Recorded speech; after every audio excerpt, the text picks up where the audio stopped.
لو سمحت، عايز أشحن على الطاير. أنا ما معيش كاش وعايز أدفع بالفيزا. ودي هي بطلة حلقتنا.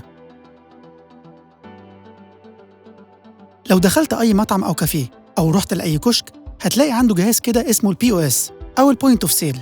ده اللي بتقدر من خلاله تدفع بالفيزا أو تشحن على الطاير أو تدفع حاجة لحجز أونلاين مثلاً. طيب ما تيجي نرجع لورا خطوتين ونشوف قبلها كنا بنعمل إيه.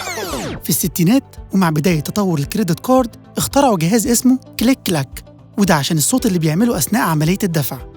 زي ما شايفين كان بيانات التاجر بتكون في حتة معدنية والكريدت كارد بتتحط وكليك كلاك، والفاتورة بتطلع على ورق كربون، واحدة للتاجر والتانية للمشتري.